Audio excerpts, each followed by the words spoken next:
అంటే మామూలుగా ఇంకొకటి ఏంటంటే ఓ కంపెనీలో జాయిన్ అయినప్పుడు మొదటి 3 నుంచి 5 సంవత్సరాలు ఎట్టి పరిస్థితిలో కంపెనీని మినిమం 3 మ్యాక్సిమం 5 కంపెనీ మారొద్దు.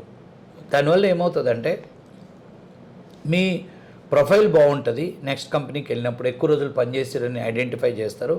నెంబర్ 2 ఏంటంటే మీకు ఇంత అంటే మీరు ఒక ప్రాజెక్టు లైఫ్ సైకిల్ టోటల్ మీ క్లయింట్ ఇంటరాక్షను అన్ని ఏరియాలలో మీకు ఇన్వాల్వ్ అయ్యే ఛాన్స్ దొరికి చాలా మంచి ఎక్స్పోజర్ వస్తుంది. జనరల్గా మనకి ఎప్పుడైనా ఒక జాబ్ జాయిన్ అయినప్పుడు 1 మంత్ నుంచి 1 ఇయర్ నుంచే మనం ఇంట్లో అడుగుతారు శాలరీ ఏమైనా పెంచారా కంపెనీ అంటే అప్పుడు వాళ్ళు టెంప్ట్ చేస్తారు పక్క ఇంటి వాళ్ళ శాలరీ అంతా ఇది అన్నప్పుడు మనకు కూడా అనిపిస్తుంది ఈ 1 ఇయర్ మీద ఏమన్నా జాబ్ మారితే శాలరీ పెరుగుద్ది అనుకుంటాం. కానీ లాంగ్ రన్నింగ్లో మనకు ఆటోమేటిక్ శాలరీలు పెరుగుతాయి. కానీ మినిమం 3 ఇయర్స్ మ్యాక్సిమం 5 ఇయర్స్ వరకు don't leave the company. Okay, all the very best.